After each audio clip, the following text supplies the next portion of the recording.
This is Paulette on fiveeyes.tv. Today I have the pleasure of speaking with Nicky Ezer, who is the Director of Culture Arts, known as Culture Promotions, and she's also involved in the events field.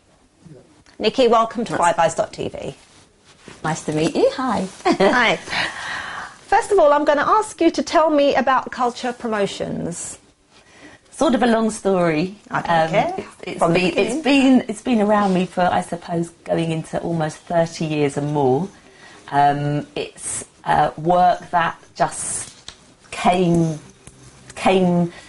in front of me rather than me looking to find it, if that makes sense. Because Culture Promotions sort of started in Devon, where I was living at the time. Mm-hmm. And I worked with a friend there called Rasta Tom, and at the time I was working presenting a reggae music programme for local radio, and I'd never planned to be a promoter, never planned to manage artists or work with the music in that way, but I was presenting music for people, and I used to get calls saying, why isn't there any live music down here? Because like we lived in the country, I'm from London, but I found my way to Exeter through, finishing a drama degree and then working out where to go next. So I went and lived in Exeter and then started this media work. And it was all about, there was no live reggae music in Devon. So we started to create a buzz and bring artists down, and we had a little club in Torquay called the 400 Club, and then I did my very first sort of big concert show with an artist called Bim Sherman, who sadly passed, who literally answered the phone when I called up Southern Studios one day looking for some of his music to play on my show, which was called Crucial Cuts, and he answered the phone and I talked about, why don't you come and play live in our area, and he said, why don't you bring me? And I just brought him down to Exeter, and we did the first sort of Culture Promotions concert that was really mine. And from there, everyone was just sort of we just got crowds, The On You Sound thing at that time was sort of big with Adrian Sherwood, and Bim did a wonderful show. And then, having done one concert, I moved into others, and I brought down one of the first early sort of shows with Jazzy B and Soul to Soul. I brought Burning Spear, we did Aswad, we did Gregory Isaacs on the Red Roses tour. So I used university premises. I wasn't at university there, but I used some of those clubs. I used village halls like Totnes Village Hall, and just brought Black Roots from Bristol. We did Sound System on Exmouth Seafront. And Culture Promotions was sort of like a bubbling live, quite exciting, part of my life then. And I also worked on the radio with the music and some other sort of radio drama work. Was you always into reggae music? I think I must have been, because it's in my soul and it won't go away. But I've always loved it, and I loved a lot of world music. And my life, I was born in the UK, and my parents are ex-South Africans, and they came because they didn't want to remain in South Africa in those times.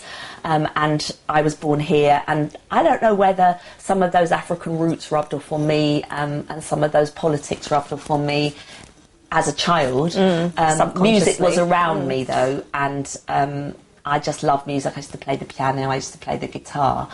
But the sort of reggae vibes, I think, found me through some friends, and then when I used to listen to music, that's what I listened to. And then when I sort of started to DJ and work with, I was actually brought into Devon Air Radio to bring in alternative music and work with young people and help them make radio programmes. And I was sort of the face to a show called Street Level.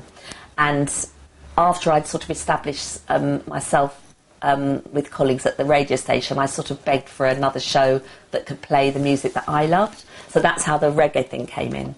And I used to sort of come back to London, and I used to go to Shaka with a boyfriend at the time, who actually in the end was the father of my children. And we used to just sort of frequent Shaka, and never thought I'd ever speak to him. And then, later on, as you know, 25 years later, I'm managing all his work, so that's another story. So how did you actually meet Shaka? I used to be a regular in the dance. I probably, in some of those dances, used to feel I was the only sort of white girl there in the corner.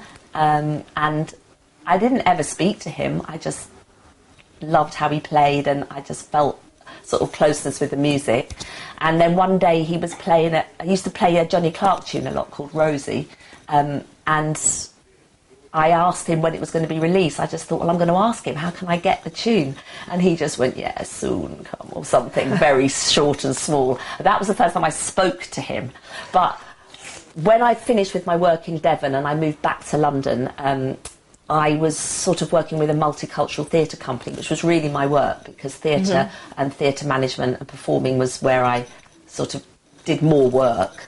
And I came back to London and decided that I wouldn't work promoting reggae music, because London was full of people doing it, and who was I to come in and work with all those people that were doing sort of the big dancehall shows. And I probably didn't have the confidence to think that I would move into that world in the city, even though I'm a London girl. So I didn't for a good while pick up my music links, but through a connection, there used to be a sort of club night run by a guy called Bob Dog. I'm trying to remember the name of the club night, but they wanted Shaka to come and to play on one of their nights, and I was linked to them, and they said, I said I'd sort it out, so to speak, and I went to a Shaka dance, and I spoke to Shaka at the end of the dance, and we made the contact, and I invited him to come and do this one show, and that show was the beginning of our business relationship that has continued now for over 20 years, you know. Excellent. So we did the one show, and then we continued with other shows, and then I started to try and work with him and bring him away from, let's say, what I used to call, you know, the dark areas of Hackney, or the, you know, the dark areas of South London, where people didn't feel it was accessible. People, maybe more people like me, that might not think to go to Shaka. I felt like I always wanted Shaka to have a bigger appeal, and why was he not getting bigger audiences or selling his music more? So we started renting a club called the Rocket in Holloway Road. All right, I remember the Rocket. And the Rocket was once a month, and we established Shaka there, and we got crowds, you know, that were 800 people and 1,200 people, and you know, it was busy, and you know, the way I promoted, I used to write about my events on the back of the flyer, so people would know who Shaka was and what to expect on the night, and I think that helped encourage crowds, you know, into the sound system world that otherwise some of them may not have attended. Yeah. When I say fearful, you know. A lot of the Roots guys and a lot of the real Shaka followers actually didn't like the fact I'd opened the market out a bit. They didn't like the fact that all sorts of different people were there, and who were these young students that dared find their way into a Rasta event. Because remember, a Shaka dance is like a church to many people. But it's all about, for us, I think, that the message is for everybody. It is, and good publicity as well, you know, to widen the field. Yeah, that was the aim, really, and the Shaka was for everybody, and not the chosen few, and you know, for me, I just wanted everybody to have a piece, so that's what we aim to do, and open the music out, and yeah. I'm going to take you back, because you mentioned about being on the radio. You are also a radio presenter. When did this start? Can you tell me about your time then? Okay. I was a drama student. I finished that sort of course which I did in Loughborough, and then as I said, I moved to Exeter because I've never lived somewhere by the sea. I was a London girl, and it was just an idea that when you finish a drama degree, how do you get work? How do you become the actor or the radio presenter, or how do you move forward? So I moved to Devon as a nice place to live, and also thought that I would try and sort of make my foundation of my work begin out of the big city, which actually worked for me, because I met people that introduced me into local radio by just working there, or being invited there by a great, now still good friend, my mentor, Tim. He sort of trained me how to operate a desk and present, and so I learnt all the skills. And I was actually at Devon Air for almost 6 years. I helped produce a radio drama, a bit like The Archers, which looked at a bit like EastEnders on the radio. I did that for a number of years. I presented Street Level, which was a accessible programme for young people. I also presented a reggae show, and I did that for almost 6 years, and then through Devon Air Radio and the Street Level show, I met a guy called Chris Phillips, who now works on Kiss and Chris Choice. Phillips is brilliant. Yeah, so Chris worked doing my gig guide in his first days of radio. Gosh. And because we linked like that, when he moved to London and worked with Jez Nelson on Jazz FM, when I was ready to come back to London, I had my links, because our business works with often people you know, and I think it must have been through Chris, because he was there, that I linked into Jazz FM. So when I came back to London, I worked doing some of the real late night shifts on Jazz FM, and I also worked on BBC Radio London. I sort of was a freelance PA to Janice Long in those days, and I sat in for the World Beats programme for oh gosh, I've forgotten her name now. That's terrible. But I sat in and sort of presented the World Music programme, sometimes on BBC, and then I that was by the end of the 80s into the early 90s. And then I got some sort of work with a television company and did bits with television as well. So how long were you actually in Devon for? How long did you stay down there? I think I lived in Devon for 6 to 7 years. Yeah. And then the last 2 years I commuted. I literally went to Exeter, presented my shows, and then I drove back to London because I had the theatre company that I was managing here. So Back to Back Theatre was a French-speaking multicultural theatre company. We toured all over the southwest, because that's where we started the work, in Devon. And then when we brought the company to London, I got funding through the London Borough of Redbridge to further sort of drama work in language teaching. And the theatre company that worked with languages, we created lots of training for teachers, but also because my work had been with radio, I did things like we produced workshops for young people where you make a radio programme in French, for example.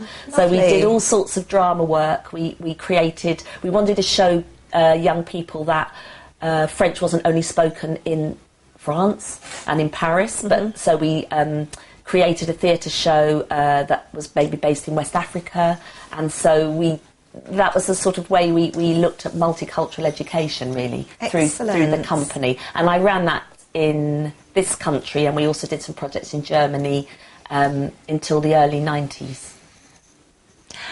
So the theatre company, yeah. Do you still have that? Or? No, I sort of, the funding for theatre and education was really hard by that point. I felt, for me, that I'd really, really given about 10 to 12 years of my life hardcore work touring young people's theatre, and we'd done some really good things. And I think the way that my life went, I was doing my radio work with Jazz FM. I got this contract with the Children's Channel and presented a show called Destination X, and I was sort of nearing, I suppose, 30 then, and my co-presenter was 19. Still young.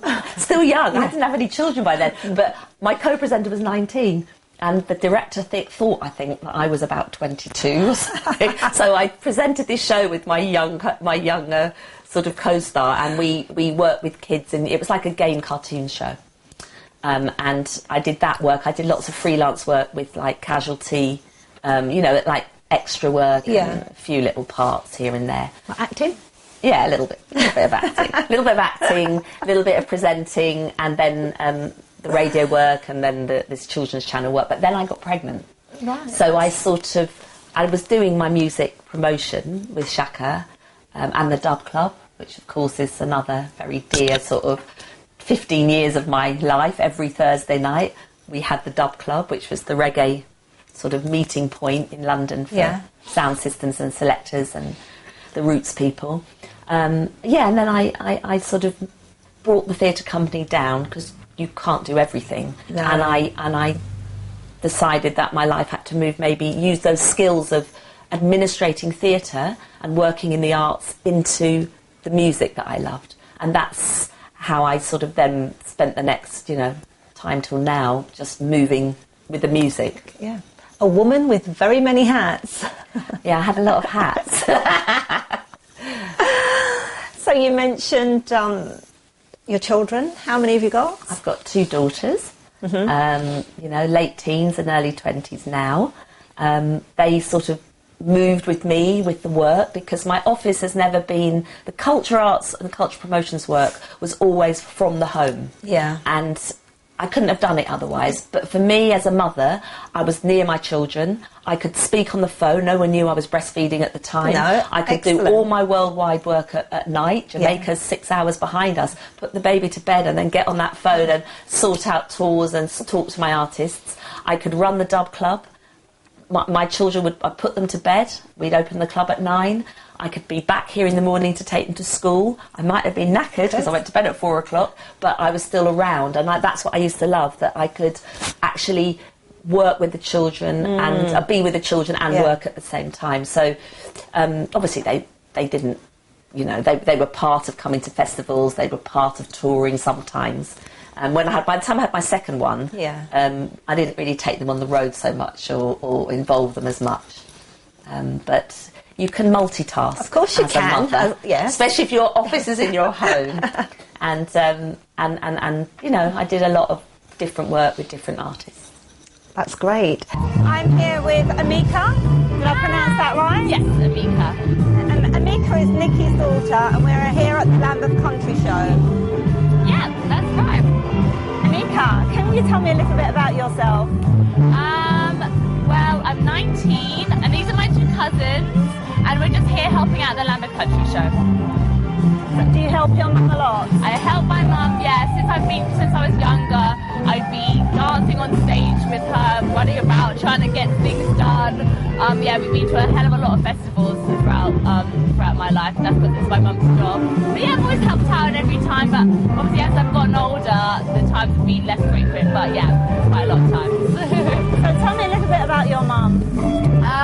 My mum is a very driven and organised woman, and she has a whole cultural promotions management to do with reggae music, and she organises loads of events and keeps everything in check. She's like a Wonder Woman, how she does absolutely everything, but yeah, she's very good. So you said you're off to uni, but I'm sure you get a lot of inspiration from your mother. Yeah, I am off to uni. She's been really supportive actually with everything that I've been doing, and she's always trying to tie in her roots culture into anything that I'm learning, which is great. And she's a big inspiration because she went to uni, and she likes me to follow in her footsteps, so that's good. Excellent. So is there anything from when you were younger that you can remember that stands out that you did with your mum? Or it would probably have to be when, as I said, when I was younger and I used to be able to stand on a stage and just dance. I actually remember a concert, and it was like there was thousands and thousands and thousands of people, and they all and I was literally probably about 5, and I was just dancing for the whole night on stage with all the reggae artists. It was like the most amazing time ever because I thought I was a superstar.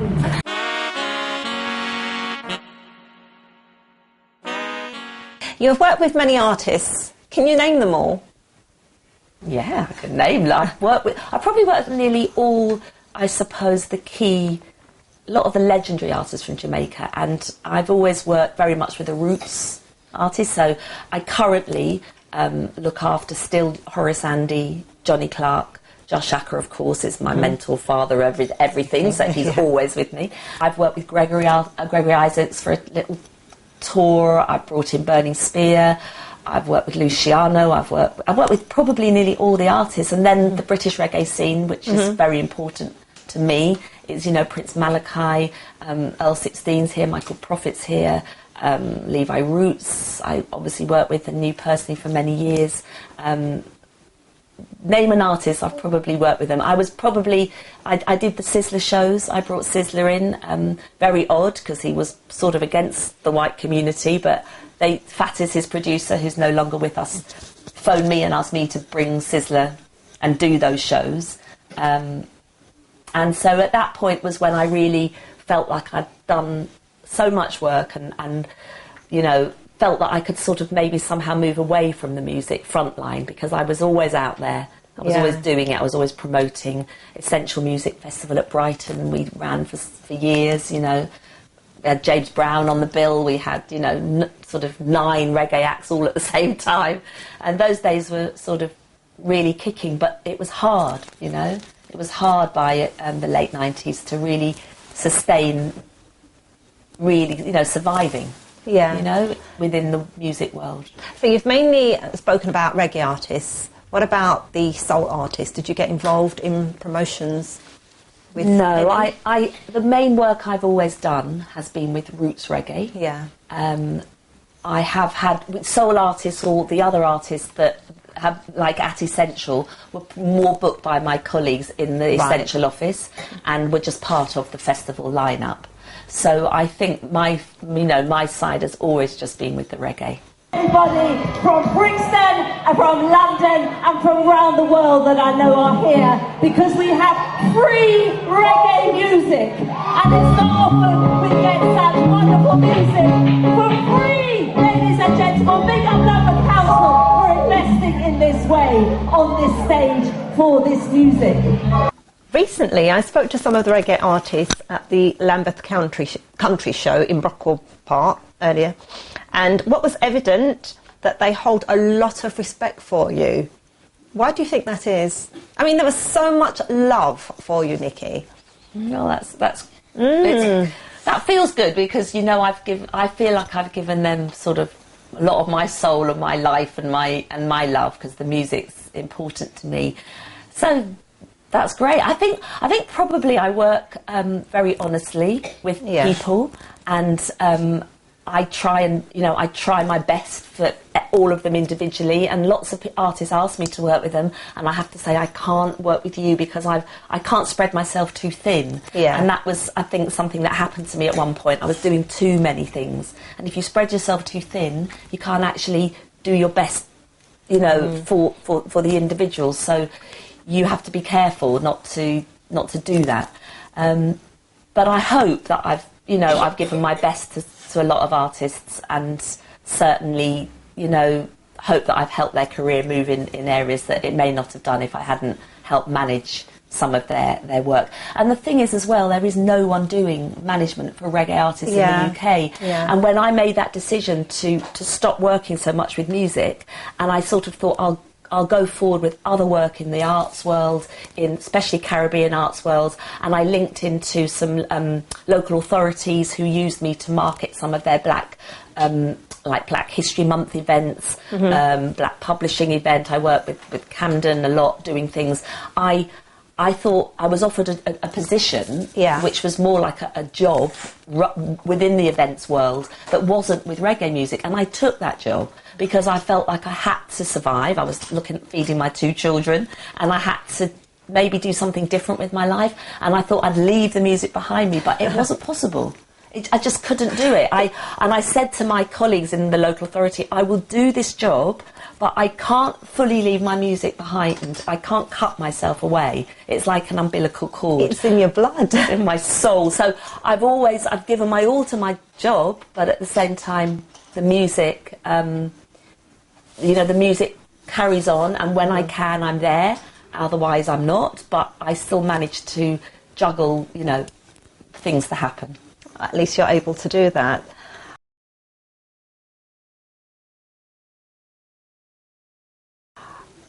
What were the challenges for you when you started working in the reggae field? At the beginning, I didn't think when I moved back to London that I would continue to promote, because, you know, I'm a Caucasian female. The reggae market from Jamaica is notoriously male. Male, that's right. Male dominate the promoting world, and I'm not Jamaican or Caribbean. No. And that was challenging. You know, people didn't respect that at the beginning. I think my work in the end has hopefully, you know, ironed that out. I decided, and I've always been like that, Shaka, you know, I work with Shaka, how he operates, you know, and his vibes sort of kept me on the roots path. I never worked with anybody else. I always worked quite solo as cultural promotions, and when we linked into Essential, I was still cultural promotions. They pulled me in to be their consultant, to book the stages, to market the reggae part of the festival. I didn't work for them. I worked sort of with them, if you know what I mean. And I kept my identity. And the same with Lambeth, 10 years of booking the music stage for Lambeth as culture promotions. That's one of the few things that I continue to do because it's free music. And so I think, as I think being who I am was the challenge. And the reggae market is hard, Yeah. And there's a lot of politics. Yeah. And I had to experience people that really tried to make it hard for me. And I'd had sort of threats and aggression. Really? And had to weave my way out of that. And so those moments aren't nice. So how did you cope with that? And what made you sort of stay strong and think, right, I'm still going to carry on doing this? Because I had other people that did love me and loved what I did. So I think when people don't like you and they don't like your work or they make it hard, it's really a lot about jealousy, to be frank. Oh, definitely. And when you are successful, there are people that don't want you to be successful in any work we do in the world, wherever you go. Yeah. But within music, I think that those politics sometimes raise their heads. I find it less now in 2012 than I did, I think, in the year, 10 years ago or 15 years ago.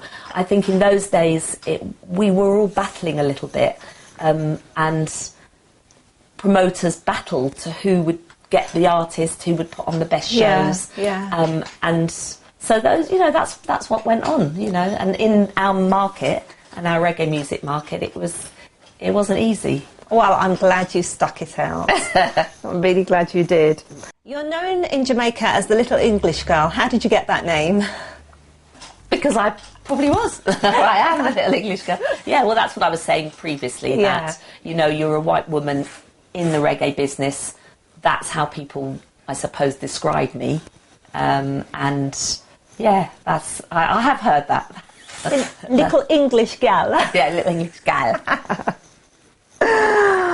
What area did you grow up in? North London girl. So I lived in North London all my life, and as I say, I went and studied my drama and media work in the Midlands, and then lived in Devon, and then I found myself back in North London. And I grew up, my whole life was North London. I've always had my office in my home. It's like the easiest way for me to operate, and for some reason, it's like I keep the historical paraphernalia around me. So although obviously everything's on computer these days, in the late 80s and the 90s, early 90s, all my artists were filed in boxes, in alphabetical order, all their biographies, their photos. So my office has sort of still got some of those files because I can't bear to, I suppose, throw them all away. They're all too, important.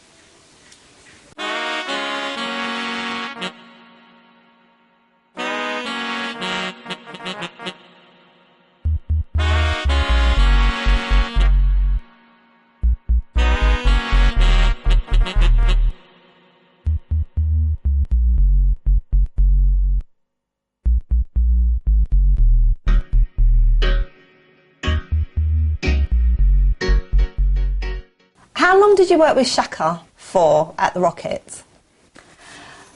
We started, I think, as early as 1990 or 89 even, it might have been, and we went all the way through to the late 1990s and 2000. I think we've only not been there for about 7 years, so 2007 or 8 were we there till? A long time. But it was a long stretch, yeah. And the only thing that happened was that they built a block of flats behind the venue, and suddenly licensing and complaints meant that the noise from the venue, not just from our event but from other events at the Rocket, meant that they no longer allowed any club nights, which was a real shame because that was the home of Shaka for so many years, over 10, 15, 12, 15 years, and we had the most amazing, roots nights every month.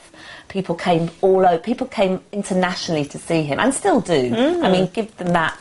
We publicise an event, and people travel from Belgium, from Holland. They do like a flight, come to the dance, and go back at 6 o'clock the next morning on the first flight. They don't even stay. Gosh. And I've got so many people that do that.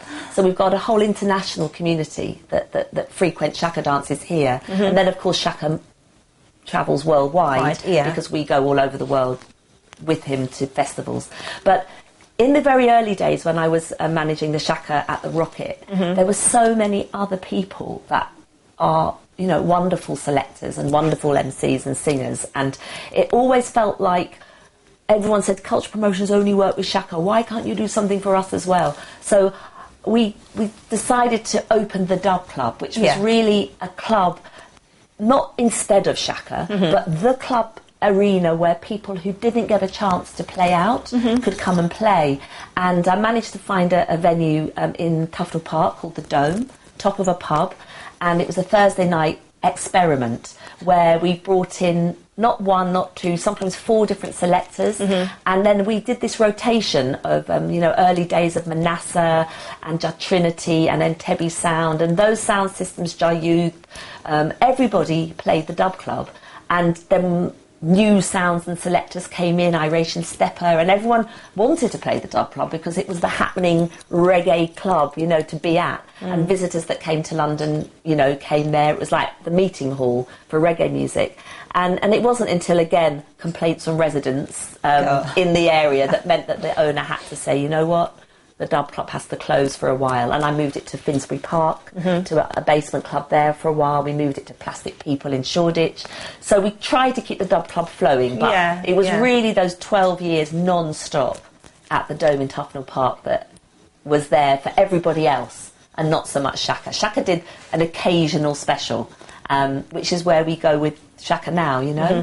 Every 3 months they allow us back in and we have a Shaka dance at the Dub Club. Original Dub Club vibe. Ask you, were you looking to reintroduce another night, a weekly night? I don't think we could sustain another weekly night, actually, at the moment. There's a lot of reggae around and there's a lot of little clubs, and I don't think I'd do it again. I think I've done that. You've done it. I made it work, and I love it, and I go to other people's nights, but I don't think I'll do a regular weekly. But they exist, and now we have a Young Warrior coming through, which is Shaka's son, and he's doing his events called Dubwise Festival.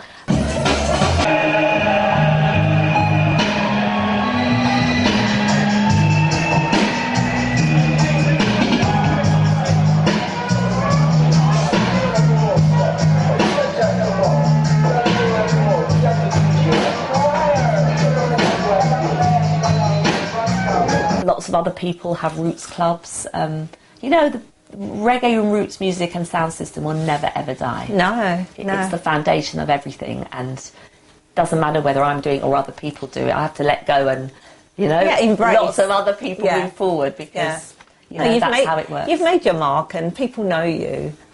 You know. Yeah. What is your favourite genre of music? I think the one that moves me and moves my soul is roots reggae music, but I have a very strong love of jazz music and, you know, other wonderful sort of vocal artists and sort of world beats, you know. I love all the sort of Fela Kuti era and the Afro beats, which I suppose goes into the jazz as well. So I don't just love reggae music. You know. You're very versatile. Who's your favourite artist? Or is that very hard? I wouldn't name a favourite artist. I can't do that. I didn't think so. I can't do that. I thought I'd still ask you. And who inspires you or inspired you? You know, when you were, you know, trying to break through. Do you know what? I don't think I made a plan to be an important part of the reggae world, which I suppose I'll acknowledge now. I've been a part of it in the last 20 years. I didn't make a plan to be or do that. I think a lot of things in life has come to me. I think I moved forward with reggae music and the management of it, and because of Shaka, and I moved with theatre work and cultural arts work because of my love for sort of the arts, and then when I then started working with the local authority where I manage a venue now, I manage events in parks and open spaces, I sort of look at the development of the events world. You know, you sort of, you get to the age, we won't mention what I am, but you've done so many things that you bring all your experiences together, and you find that it's a useful tool to manage anything. Definitely. And that's where I find myself now. You know, there's the work I do I love, and I hope I can just embrace all the things I love. I don't let my music go. I still run off to that, and I still love the other side of the work, which is sort of administrating, you know, and working within the arts world. What plans do you have for the future? What's next for you? I want to stop working. Do you? I feel I've worked so hard, and I don't want to work so hard anymore. My children are coming to that age where you're not having to fully support. And that might make it easier. But I'm looking at what's next, because I feel like I'm in a good place at the moment, but I'm thinking about what's next. So I don't know. I'm moving there slowly. And how do you relax? I relax by listening to music, or I go to the gym. I've got a really nice gym, and it's my little space that I sort of spend time. I sit in the spa, and I chat to people. You know, I that's what I do. I mean, I don't think I have anything that's unusual, and people that know me will probably say you don't relax very much. I don't think I do relax very much. It's really hard, because weekends you're working, and you're working all night, or you know, so I try and find time, and I love my holidays, and I go to, you know, holiday as much as I can, even little trips to festivals, you know, when you go to Rototom Festival, or I take, like, when I can, if I have an artist that I'm linked to that's going to a show, I can take 2 nights out of my day work, and that's how I keep myself sane, to be frank. I take myself to those places, to a music event, even for 3 days. If there's sunshine, it's the bonus. I'm a lover of sunshine, so I'll go to Grenada for a week and lie on a beach. I might go to Jamaica. I might go to Barcelona, as I say. I might go to Italy. I'd love to travel, and that's how I do it. That's my relax. Get away from England. Lovely. Nicky, it's been such a pleasure speaking to you. Thank you for sharing your life and your experiences with us. Thank you. She works 24/7, so it doesn't stop in my house. Always on the go, doesn't stop. I think anything else would be her, so that's what she likes. Like to be busy. Culture Promotions and Lambeth Country Show. We bring you roots, rock, reggae music every time, live and direct. And although we work with everybody from Jamaica, we have to celebrate the great British reggae music we have right here, London. All these musicians on the stage, we're talking live, UK great players of instruments. Please, big it up for the band. Because without the band, we don't have the live reggae music. So we continue now, the sun is out, and we're feeling nice with more music.